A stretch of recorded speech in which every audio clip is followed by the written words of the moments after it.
First chapter जो पढ़ना है वो ऑलरेडी आपको पता है कि आपको मोशन पढ़ना है, ठीक है। हम फिज़िक्स का पहला चैप्टर स्टार्ट करने के पहले इस बारे में बात करना बहुत ज़रूरी है कि फ़िज़िक्स क्या है, ठीक है। सिंस आप 8th से 9th में आ रहे हैं तो आपके लिए थोड़ा ये नया होगा, क्योंकि आपने अभी फ़िज़िक्स कभी अलग से नहीं पढ़ा है, आप साइंस पढ़ते आ रहे हैं। ऐसा नहीं है कि आज के पहले आपने फ़िज़िक्स नहीं पढ़ा है, बट हाँ, आपने सेपरेटली फ़िज़िक्स नहीं पढ़ा है। तो ये बहुत ज़रूरी है कि फ़िज़िक्स क्या है इसके बारे में बात किया जाए। तो फिज़िक्स क्या है? फिज़िक्स को अगर आप कहिए, obviously it is a branch of science. ये तो ऑब्वियसली चीज़ है ना, branch of science. But branch of science, obviously ये ब्रांच ऑफ साइंस बाकी ब्रांच ऑफ साइंस से कैसे अलग है? तो हम इस ब्रांच ऑफ साइंस में बात करते हैं क्या, जो क्या करता है, विच डील्स, किससे डील करेगा? Study about all the natural phenomena. Natural phenomena का मतलब कि आपके आसपास जितनी भी चीज़ें हो रही हैं वो सब, उसकी रीजनिंग या उसकी एक्सप्लेनेशन हम किस में पढ़ेंगे? फिजिक्स में। क्यों हो रहा है, कैसे हो रहा है, ये सब कुछ। जैसे लाइट जल रही है, आप हमें देख पा रहे हो, फैन ऑन है, फैन कैसे ऑपरेट करते हैं, हवाएं कैसे चलती हैं, ये सारी चीज़ें एक्सेट्रा एक्सेट्रा, बल्ब कैसे ऑपरेट होते हैं, और ऐसी बहुत सारी चीज़ें जो आपके आसपास हो रही हैं, वो सब कुछ क्या है? इन सब की रीजनिंग हम किस में पढ़ेंगे? फिजिक्स में। तो basically physics is the branch of science which deals with what? which deals with the study of all natural phenomena.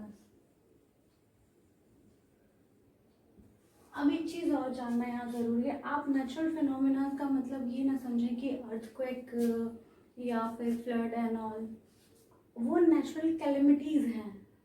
Natural phenomena का मतलब कि हवाएं चल रही हों, या वाटर कैसे फ्लो करता है, ये सारी चीज़ें, या फिर आप हमें कैसे देख पा रहे हो, हम किसी चीज़ को कैसे देख पाते हैं, साउंड कैसे ट्रेवल कर रहा है, आप हमारी आवाज़ को कैसे सुन पा रहे हो, ये सब कुछ क्या है? ये सब कुछ की रीजनिंग एक्सप्लेनेशन हम किस में पढ़ेंगे? फिजिक्स, ठीक है। तो छोटा सा है, इसके पहले भी आप फिजिक्स बहुत बार आप पढ़ते आ रहे हो, लेकिन अलग से फिजिक्स जो आप पढ़ोगे, अब यहाँ से आपके कहते हैं ना शुभारंभ, यहाँ से 9th क्लास से आपका फिजिक्स अलग से स्टार्ट होगा एज ए सब्जेक्ट, ठीक है। अब आते हैं कि फिजिकल क्वांटिटीज क्या है। फिजिकल क्वांटिटीज होती हैं आपकी कोई भी ऐसी, anything which can be measure, which can be measured, ठीक है। कोई भी चीज जो मेजर की जा सके उसको हम क्या कहेंगे? Physical quantities. फॉर एग्जांपल अगर ये मार्कर देखिए, तो इस मार्कर, ये मार्कर की लेंथ क्या है? इस मार्कर की लेंथ मान लीजिए अगर हम 12 सेंटीमीटर कहते हैं, तो ये 12 सेंटीमीटर हम मेजर कर सकते हैं ना, ठीक है। या फिर इस बोर्ड की साइज अगर 3 फीट है इसकी, तो ये इसकी लेंथ को हम मेजर कर सकते हैं, तो लेंथ क्या हुआ? फिजिकल क्वांटिटी हुआ। इसी तरीके से अगर आप किसी ग्रोसरी शॉप पे जाते हो, आप उससे कहोगे कि मुझे 2 kg ऑफ शुगर चाहिए, तो शुगर क्या है? शुगर का मास आप मेजर कर सकते हो, तो मास क्या होगा? फिजिकल क्वांटिटी होगी। तो कोई भी चीज़ इसी तरीके से, फोर्स है, मान लीजिए हम इस पर प्रेस कर रहे हैं, 5 न्यूटन का फोर्स लगा रहे हैं, तो that 5 newton can be measured, can be calculated. तो force is a kind of physical quantity. तो जो भी है, फॉर एग्जांपल आप इसमें दे सकते हो length, mass, force, pressure, etcetera etcetera. But एक और चीज, क्या लाइट एक फिजिकल क्वांटिटी है? लाइट फिजिकल क्वांटिटी हो सकती है या नहीं हो सकती? नहीं होगी। लाइट को मेजर नहीं कर सकते हम, लाइट से रिलेटेड टर्म्स को मेजर कर सकते हैं, जैसे लाइट की इंटेंसिटी क्या है, उसकी फ्रिक्वेंसी क्या है, लाइट वेव का वेवलेंथ क्या है, ये सब कुछ मेजर कर सकते हैं। लेकिन हम लाइट को मेजर कैसे कर सकते हैं? नहीं कर सकते। इसी तरीके से साउंड को मेजर नहीं कर सकते। साउंड के साथ जो टर्म्स एसोसिएटेड होते हैं उनको हम मेजर कर सकते हैं, जैसे साउंड की इंटेंसिटी, साउंड की फ्रिक्वेंसी। तो ये इंटेंसिटी, फ्रिक्वेंसी, वेवलेंथ और एम्पलीट्यूड, ये सारे क्या हैं, ये फिजिकल क्वांटिटी है, but sound is not a physical quantity. Quantity हर वो चीज़ जो मेजर की जाए उसको हम फिजिकल क्वांटिटी कहेंगे। Is it okay? अब आते हैं टाइप्स ऑफ फिजिकल क्वांटिटी की बात करेंगे। तो टाइप्स ऑफ फिजिकल क्वांटिटी में जो होते हैं वो दो होते हैं। पहला तो है scalar quantity and the second one is vector. सबसे पहले हम आते हैं स्केलर क्वांटिटीज पे, ठीक है। स्केलर क्वांटिटीज में क्या है, फॉर एग्जाम्पल कि अगर किसी भी फिजिकल क्वांटिटी का डिस्क्रिप्शन सिर्फ मैग्नीट्यूड बता के दिया जा सके, उसमें डायरेक्शन का कोई कंट्रीब्यूशन ना हो, मतलब अगर हम कह रहे हैं कि इस मार्कर का लेंथ 12 सेंटीमीटर है, तो इस मार्कर का लेंथ 12 सेंटीमीटर हमेशा होगा, या इधर इस डायरेक्शन में हो या इस डायरेक्शन में हो, लेंथ क्या है, हमेशा इस मार्कर का 12 सेंटीमीटर ही होगा। बात समझ में आ रही है?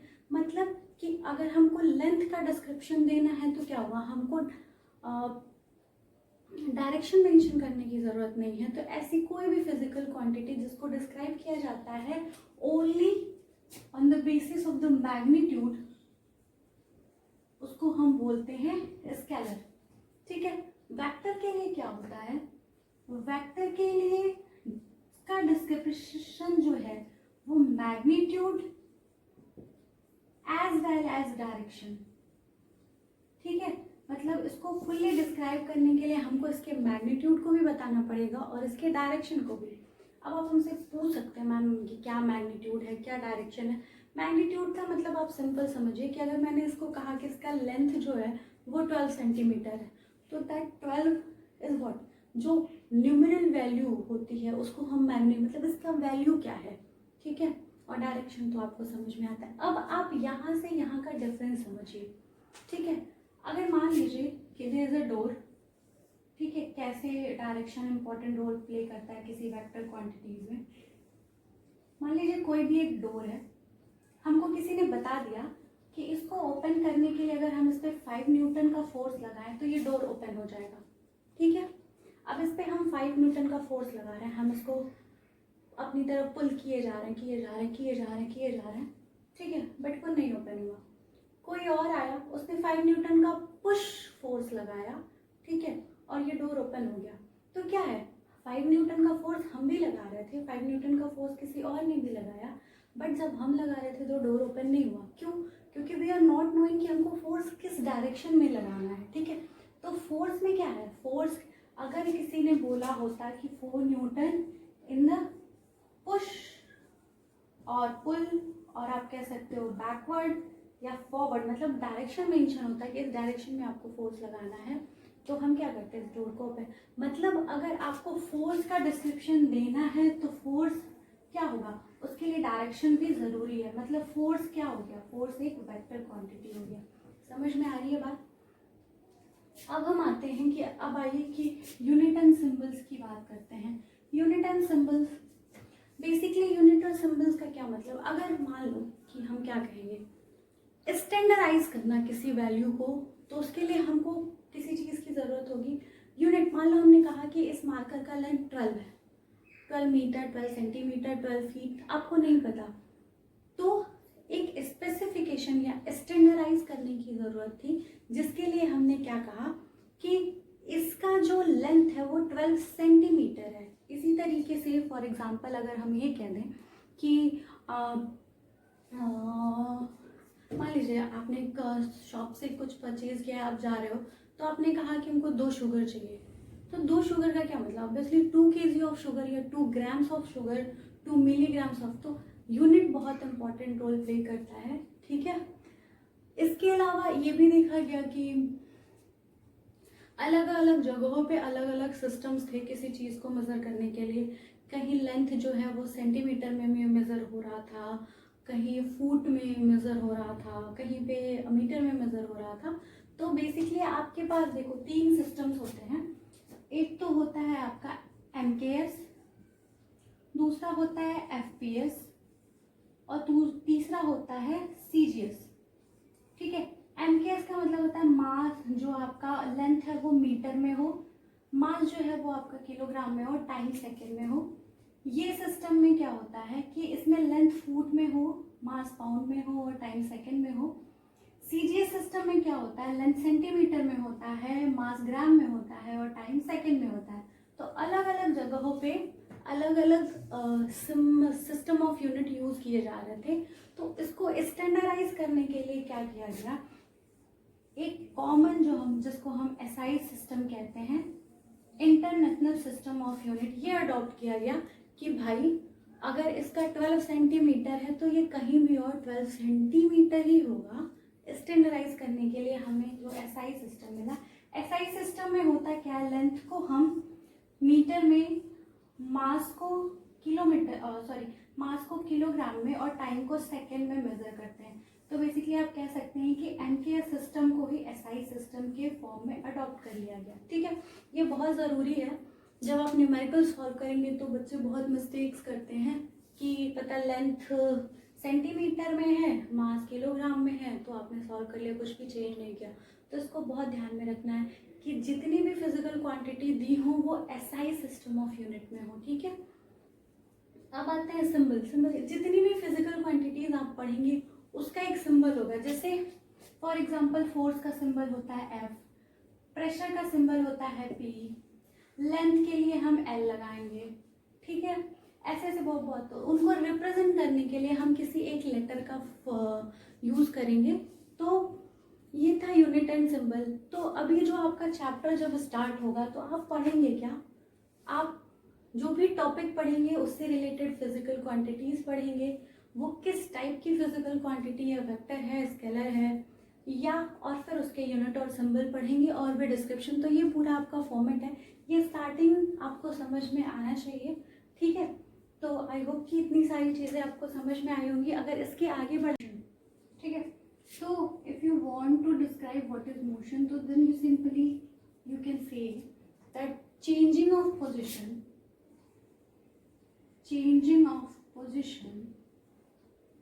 with respect to time,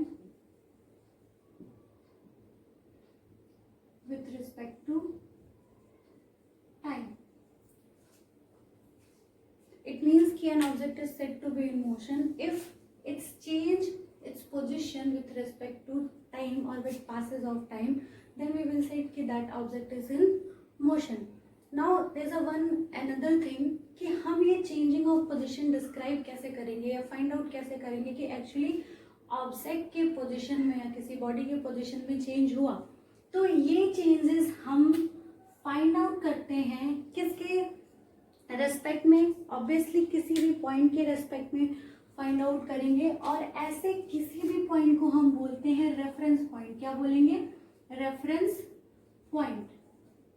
तो रेफरेंस पॉइंट क्या होता है, वो पॉइंट जिसके रेफरेंस में हम change in position of any body और एनी ऑब्जेक्ट को डिस्क्राइब करते हैं। मतलब जो चेंजेस होते हैं किसी के पोजीशन में वो हम किसके रेस्पेक्ट में लेंगे, वो हम किसी रेफरेंस पॉइंट के रेस्पेक्ट में लेंगे। फॉर एग्जांपल कि अगर आप देखो तो दिस मार्कर इज मूविंग, आपको कैसे पता चला कि अपना पोजीशन चेंज कर रहा है इसलिए ये मूव कर रहा है। ये अपना पोजीशन चेंज किया ये कैसे पता चला, अगर आप देखो तो ये जो रेफरेंस पॉइंट इस बोर्ड पे लिखा हुआ है इसी को हम मान लें कि ये रेफरेंस पॉइंट है। तो आप देख सकते हैं कि मार्कर रेफरेंस पॉइंट के इधर था, धीरे धीरे क्या होगा ये रेफरेंस पॉइंट के पास एंड धीरे धीरे ये रेफरेंस पॉइंट को एक्सीड कर गया। इट मीन्स कि इस पॉइंट के रेस्पेक्ट में अगर आपने देखा तो ये मार्कर क्या है, अपना पोजीशन चेंज कर रहा है। तो ये पॉइंट जो रेफरेंस पॉइंट है इसी को हम रेफरेंस पॉइंट बोल सकते हैं। या फिर अगर कुछ और कर लो, मान लो हमने अपना हाथ रखा, अब ये मार्कर मूव कराया तो अब मेरे हैंड के रेस्पेक्ट में क्या हो रहा है, there is a change in the position of the marker. तो अब आप मेरे हाथ को एज अ रेफरेंस पॉइंट ले सकते हो, या फिर कहीं भी आप किसी को भी रेफरेंस पॉइंट मान के आप चेंजेस डिसाइड कर सकते हो, डिस्क्राइब कर सकते हो। तो मोशन क्या होता है, मोशन होता है changing of position in any object और any body with respect to time. और ये चेंजेस हम कैसे लेते हैं, ये चेंजेस हम लेते हैं with the respect point, reference point. Clear है। अब ऑलरेडी इंट्रोडक्शन पार्ट में हम इस बारे में डिस्कस कर चुके हैं कि जब भी हम कुछ पढ़ेंगे तो उससे रिलेटेड कुछ फिजिकल क्वांटिटीज पढ़ेंगे। तो यहाँ जो आप पहला फिजिकल क्वांटिटी पढ़ने जा रहे हैं वो पढ़ने जा रहे हैं डिस्प्लेसमेंट एंड डिस्टेंस। ठीक है, डिस्प्लेसमेंट और डिस्टेंस पे आइए। ठीक है, सिंपल हम ले लेते हैं 2 पॉइंट, कोई भी एक पॉइंट ए है, दूसरा पॉइंट बी है। आप इसको अपना स्कूल मान लीजिए and this is your home. ठीक है, अब आप घर से अगर स्कूल को जाते हैं, ठीक है, तो देयर इज अ पॉसिबिलिटी कि आप स्कूल से घर डायरेक्ट जाइए या घर से स्कूल डायरेक्ट जाइए, या एक और पॉसिबिलिटी है कि आप कहीं रुकिए किसी पॉइंट सी पे और फिर स्कूल जाइए, या एक और पॉसिबिलिटी है कि आप किसी और पॉइंट पे रुकिए, मान लीजिए जिसको हम पी कहते हैं, फिर किसी और पॉइंट पे भी रुकिए, मान लीजिए जिसको हम क्यू कहते हैं, और फिर आप स्कूल जाइए। ठीक है, तो होगा क्या कि ये जो एक्चुअल डिस्टेंस ट्रेवल होता है between 2 points is known as distance, and the shortest distance covered with between 2 points is known as displacement। समझ में आया? मतलब कि डिस्टेंस क्या है, जो एक्चुअली पाथ लेंथ होता है उसको हम डिस्टेंस बोलेंगे, and what is displacement, initial और फाइनल पोजीशन के बीच जितना पाथ डिफरेंस होगा उसको हम बोलेंगे डिस्प्लेसमेंट। क्लियर है? तो अब आगे कि इसको थोड़ा और डिटेल में अगर इसको हम समझना चाहें तो ऐसे समझेंगे।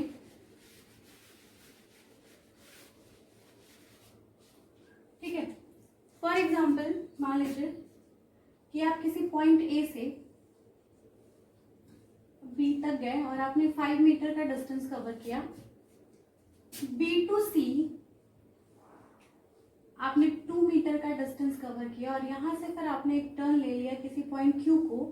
ठीक है, और यहाँ पे क्या किया आपने, मान लीजिए 5 कवर किया। क्लियर है? अब आप देखो कि अगर आपको डिस्टेंस कवर करना है तो आप डिस्टेंस कवर कैलकुलेट करने के लिए क्या करोगे, you will measure the actual path length, that is 5 + 2 + 5, it means 12 centimetre. But what is displacement? This is the difference between initial and final position। ठीक है, तो this will be the displacement। अब एक और सिचुएशन लीजिए, ऐसे ही किसी point पे हम A to B 5 मीटर जाते हैं, B to C 2 मीटर, और फिर C से किसी पॉइंट P पे हम इधर 5 मीटर जाते हैं। Now what is displacement? First of all we will calculate distance, that is 5 + 2 + 5, that is 12, and इस केस में आपका डिस्प्लेसमेंट क्या हो जाएगा, ये AB मतलब distance between final and initial position. अब आप एक चीज देखिए, 5 + 2 + 5 is 7, 12, 5 + 2 + 5 is 12 सेंटीमीटर। जो एक्चुअल डिस्टेंस है दोनों केसेस में वो क्या है, सेम है, बट जब हमने डिस्टेंस को चेंज किया तो चेंज क्या हुआ, आप देखो AQ and AP is not equal to each other। तो इट मीन्स क्या होगा, डायरेक्शन के चेंज होने से क्या हो गया, डिस्प्लेसमेंट चेंज हो गया। तो यहाँ आप एक और चीज कह सकते हैं कि जो डिस्टेंस होगा वो एक स्केलर क्वांटिटी होगी और जो डिस्प्लेसमेंट होगा वो वेक्टर क्वांटिटी होगी। क्लियर है? इसके अलावा एक्चुअल यूनिट क्या होगी, यूनिट सिंपल सी, अगर ये लेंथ ही तो मेजर कर रहा है तो लेंथ की जो यूनिट MKS सिस्टम में होती है वो क्या होती है, मीटर होती है। डिस्टेंस भी ऑब्वियसली लेंथ है तो उसकी भी यूनिट क्या हो जाएगी, मीटर ही हो जाएगी। एक और चीज है, डिस्टेंस कैन नेवर बी 0, कभी भी डिस्टेंस 0 नहीं हो सकता है, बट डिस्प्लेसमेंट कैन। ऐसा कैसे हो सकता है, फॉर एग्जाम्पल आप ए से बी आए, आपने 5 मीटर का डिस्टेंस कवर किया, और आप बी से ए गए, ऑब्वियसली आपने फिर से 5 मीटर कवर किया। अब यहाँ पे अगर आप डिस्टेंस की बात करें तो आपने 10 मीटर कवर कर लिया टोटल, बट डिस्प्लेसमेंट कितना? जो difference in final and initial position है वो क्या है? आपने ए से शुरू किया था और आप ए पे ही खत्म हुए, तो वो क्या हो गया? 0 हो गया। मतलब क्या है? इस केस में आपका डिस्प्लेसमेंट 0 हो गया। ठीक है, तो बेसिक डिफरेंस जो आपका आता है कि डिस्टेंस जो है वो एक स्केलर क्वांटिटी है, डिस्प्लेसमेंट एक वेक्टर क्वांटिटी होती है। इसके अलावा डिस्टेंस 0 नहीं हो सकता, डिस्प्लेसमेंट हो सकता है, नहीं भी हो सकता है। और तीसरी चीज ये है कि डिस्प्लेसमेंट जो है वो शॉर्टेस्ट पाथ लेंथ है, जबकि डिस्टेंस जो है वो एक्चुअल पाथ लेंथ होता है किसी भी दो पॉइंट के बीच में। एक और इम्पॉर्टेंट चीज है कि डिस्प्लेसमेंट कभी भी डिस्टेंस को एक्सीड नहीं कर सकता। मैक्सिमम जो वैल्यू डिस्टेंस की डिस्प्लेसमेंट की हो सकती है वो डिस्टेंस के बराबर हो सकती है या तो कम होगी। कभी भी डिस्प्लेसमेंट की वैल्यू जो है वो डिस्टेंस से ज्यादा नहीं हो सकती। तो कई बार एग्जाम्स में पूछता है कि what is the difference between distance and displacement, तो यू हैव टू राइट। ठीक है, now the next topic is speed and velocity. Okay, तो ये सारी चीजें आप पहले से जानते हैं, बेसिक चीजें हैं, फर्स्ट चैप्टर में बहुत कुछ है नहीं आपको करने को। तो स्पीड और वेलोसिटी आप ऑलरेडी जानते हैं कि हाउ स्लोली और how fastly an object moves, it will be determined by what? Speed और वेलोसिटी। ठीक है, इसको हम डिस्कस करेंगे। अगर स्पीड की बात करें तो स्पीड को v से रिप्रेजेंट करते हैं and it is equals to distance upon time, और आप इसको ऐसे भी डिफाइन करते हैं, the rate of change of distance. ठीक है, वेलोसिटी की बात करें तो इसको भी हम v से रिप्रेजेंट करते हैं। समवेयर आपको ऐसा नोटेशन मिलेगा कि v के ऊपर बार होता है। ये एरो या बार इसलिए लगाते हैं because velocity is a kind of vector quantity. ठीक है, बट अभी आपके इनिशियल फेजेस में आप वेक्टर सिंबल नहीं यूज करेंगे। ठीक है, v is equals to velocity is equals to displacement upon time, और यू कैन से कि रेट ऑफ चेंज ऑफ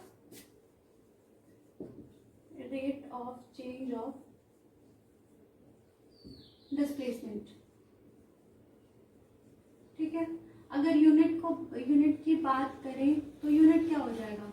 अगर आप देखो डिस्टेंस, यहाँ पे डिस्टेंस की यूनिट मीटर है, टाइम की सेकंड है, तो इसकी यूनिट क्या हो जाएगी? मीटर पर सेकंड। सिमिलरली यहाँ पे भी यूनिट क्या होगी? मीटर पर सेकंड। ठीक है, स्पीड जो होता है वो आपका स्केलर क्वांटिटी होता है, और जो वेलोसिटी होगी वो क्या होगी? वेक्टर क्वांटिटी होगी। ठीक है, क्यों ये स्केलर होगा? यहाँ पे देखो distance is kind of scalar, time is also kind of scalar quantity. तो जब भी स्केलर और स्केलर ऑपरेट होते हैं तो वो स्केलर क्वांटिटी होती है। यहाँ पे आइए, डिस्प्लेसमेंट एक वेक्टर क्वांटिटी है, टाइम एक स्केलर क्वांटिटी है। तो जब भी हम वेक्टर क्वांटिटी पे एक स्केलर क्वांटिटी को ऑपरेट करेंगे तो हमको जो रिजल्टेंट मिलता है वो एक वेक्टर क्वांटिटी मिलता है। ठीक है, अब यहाँ पे आइए कि अगर चेंजेस हमको वेलोसिटी में करने हैं तो हमको सिर्फ मैग्नीट्यूड चेंज करना पड़ेगा, but in case of velocity अगर स्पीड में चेंज करने हैं तो सिर्फ मैग्नीट्यूड में चेंज कर दें तो स्पीड चेंज हो जाएगी। बट वेलोसिटी के केस में हम अगर चेंज करना चाहें तो हम मैग्नीट्यूड चेंज करके या डायरेक्शन किसी एक को चेंज करें या फिर दोनों को चेंज कर दे तो वेलोसिटी चेंज हो जाती है। ठीक है, मतलब अगर मैग्नीट्यूड नहीं भी बदल रहा और डायरेक्शन कॉन्टिन्यूसली किसी ऑब्जेक्ट के मोशन का बदल रहा है तो उसकी वेलोसिटी बदल सकती है। फॉर एग्जांपल अगर आप सर्कुलर मोशन में देखें तो अगर वहाँ पे एक यूनिफॉर्म स्पीड से आप 2 मीटर पर सेकेंड की स्पीड से मूव कर रहे हो, but in every point of a circular path आपका जो डायरेक्शन होता है वो कंटिन्यूसली चेंजिंग होता है, तो वहाँ पे आपकी वेलोसिटी भी कंटिन्यूसली चेंज होती रहती है। ठीक है, अब एक इम्पॉर्टेंट टर्म है आपका एवरेज वेलोसिटी या एवरेज स्पीड, ठीक है। एवरेज आपको दोनों के लिए दो अलग अलग फॉर्मूलाज पढ़ने होंगे, ठीक है। आप दोनों को मिक्स मत करिएगा। अगर स्पीड की बात करें, एवरेज स्पीड, ठीक है, मान लीजिए कि किसी 2 पॉइंट A टू B को किसी ऑब्जेक्ट ने S1 डिस्टेंस को T1 में, S2 डिस्टेंस को T2 टाइम में, S3 डिस्टेंस को T3 टाइम में और S4 डिस्टेंस को T4 टाइम में कवर किया है, और इनकी जो वेलोसिटी है वो V1 है, V2 है, V3 है और V4 है इस ड्यूरेशन में, ठीक है। अगर पूछा जाए कि एवरेज वेलोसिटी, क्योंकि there is a number of velocity and there is a number of speed, ठीक है, तो होगा क्या अगर आपसे एवरेज पूछा जाए तो आप क्या करेंगे। एवरेज स्पीड जब आप कैलकुलेट करते हैं तो आप करेंगे total distance upon total time, ठीक है। इट मीन्स कि क्या हो जाएगा यहाँ पे, average speed is equals to S1 plus S2 plus S3 plus S4 upon T1 plus T2 plus T3 plus T4, okay. जब हम एवरेज वेलोसिटी की बात करते हैं तो हम क्या करते हैं, एवरेज वेलोसिटी के केस में हम जितने नंबर ऑफ वेलोसिटीज हैं उन सबको ऐड करते हैं, या V1 V2 V3 plus V4, ठीक है, और डिवाइड करते हैं किससे, नंबर ऑफ वेलोसिटी से। यहाँ पे 4 नंबर ऑफ वेलोसिटी है तो यू विल डिवाइडेड बाय 4। तो ये चीज बहुत ध्यान रखना है कि दोनों के लिए अलग अलग फॉर्मूलाज यूज होते हैं, आप दोनों को मिक्स नहीं कर सकते, या एक सिंगल फॉर्मूला से आप एवरेज स्पीड या एवरेज वेलोसिटी दोनों नहीं कैलकुलेट कर सकते हैं, ठीक है। अब आते हैं यूनिफॉर्म और नॉन यूनिफॉर्म मोशन। यूनिफॉर्म और नॉन यूनिफॉर्म मोशन की बात करें तो यूनिफॉर्म का मतलब होता है एक जैसा, ठीक है।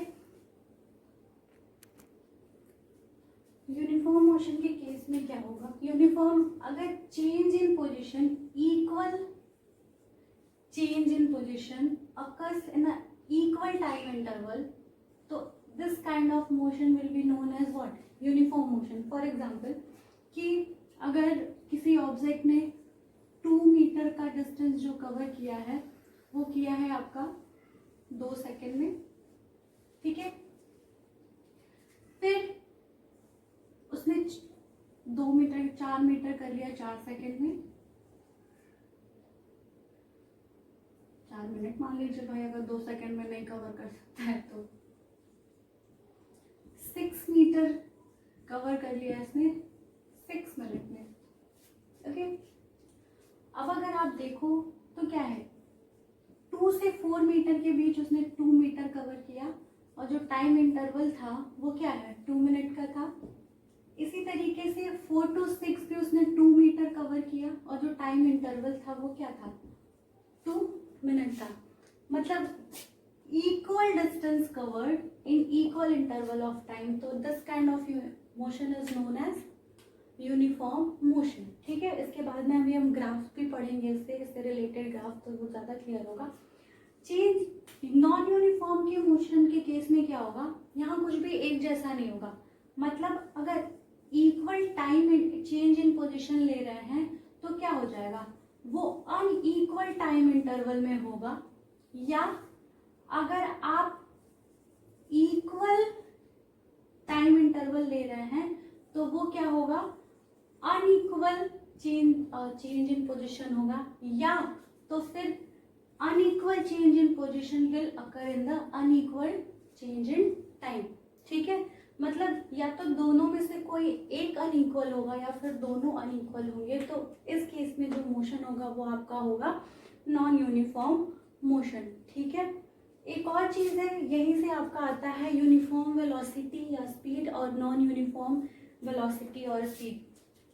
अगर किसी भी मोशन में या किसी ऑब्जेक्ट के जर्नी में अगर थ्रू आउट जो स्पीड होती है वो कांस्टेंट होती है, एक जैसी होती है, तो उसको हम यूनिफॉर्म स्पीड बोलेंगे।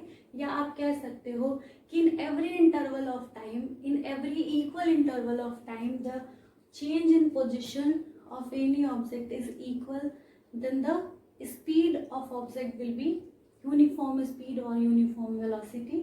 Non uniform के केस में क्या होगा, either it will be equal change in position in unequal time of interval of time, or unequal change in position in equal interval of time, or unequal change in position in equal interval of time. Clear है?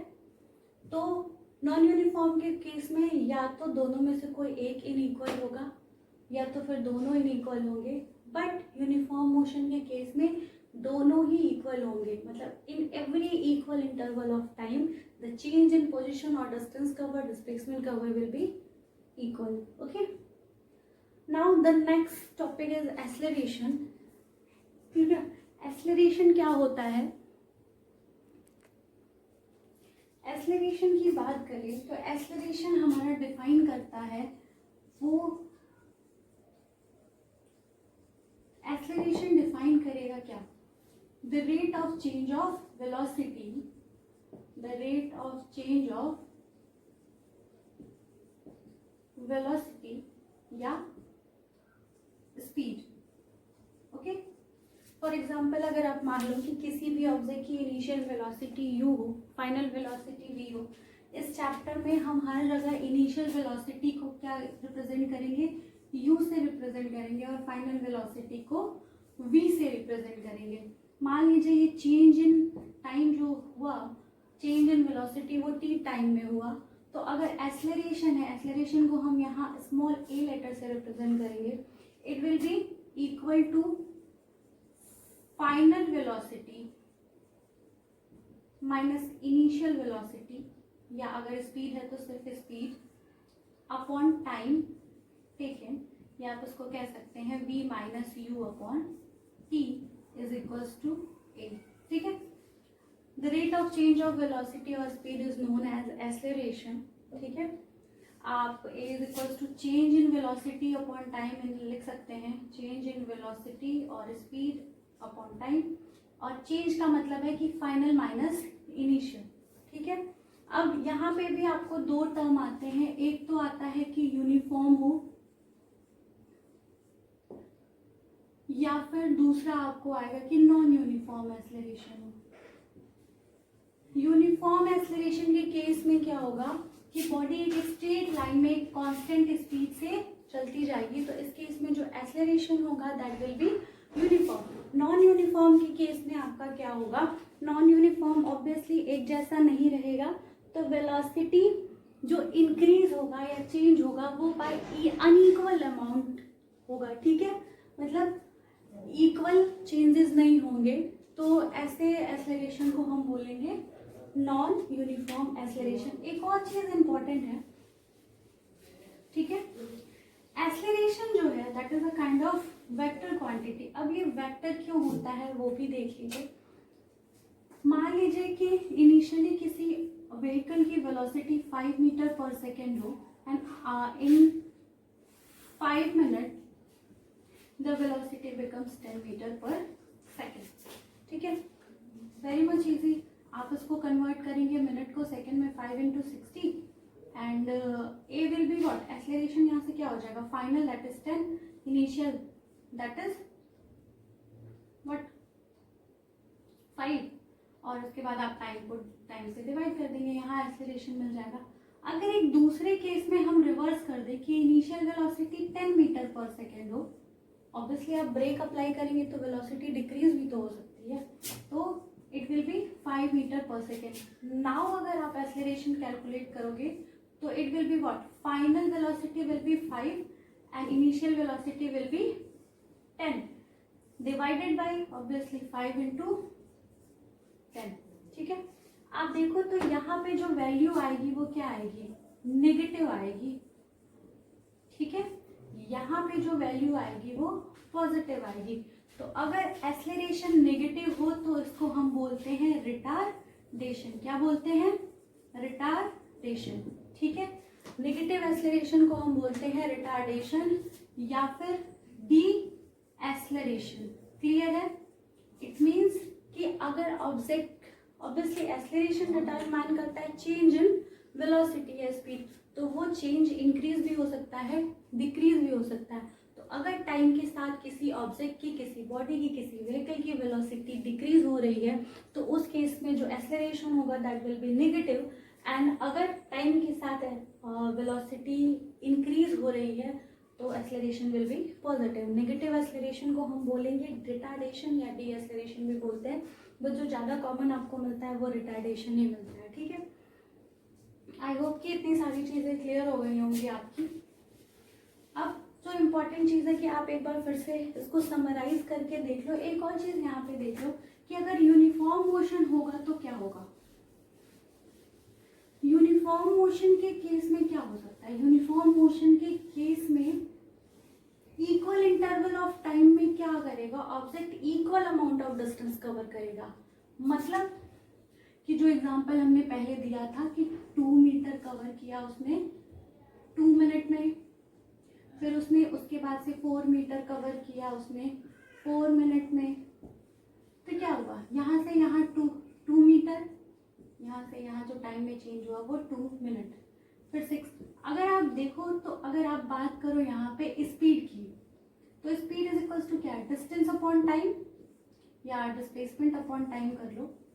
ठीक है, तो क्या होगा यहाँ पे हर बार हर interval में अगर ये यूनिफॉर्म मोशन है तो चेंज इन पोजीशन या चेंज इन डिस्टेंस भी सेम होगा, चेंज इन टाइम भी सेम होगा, तो स्पीड हर एक इंटरवल में क्या होगी, सेम होगी। इट मीन्स कि अगर स्पीड चेंज ही नहीं होगी तो वहाँ एक्सेलरेशन क्या होगा, 0 हो जाएगा। मतलब अगर कोई यूनिफॉर्म मोशन में है कोई भी ऑब्जेक्ट तो उस केस में क्या होगा, वहां पे एक्सेलरेशन 0 हो जाता है। और अगर किसी मोशन में एक्सेलरेशन 0 हो जाएगा तो हम उसको बोलते हैं नॉन एक्सेलरेटेड मोशन। ठीक है, इतनी बात समझ में आ गई। आप इस बार चैप्टर का एक कंसेप्ट मैप देख लीजिए कि क्या क्या अभी तक आपने डिस्कस कर लिया इस चैप्टर में। सो बच्चों, ये आपका एक कॉन्सेप्ट मैप है जो अभी तक आपने चीज़ें पढ़ी हैं। जस्ट एक बार देखिए, समझने की कोशिश करिए, रिवाइज करने की कोशिश करिए। आई होप कि समझ में आ जाएगा। इसके बाद की चीज़ें हम नेक्स्ट लेक्चर में पढ़ेंगे। Thank you so much.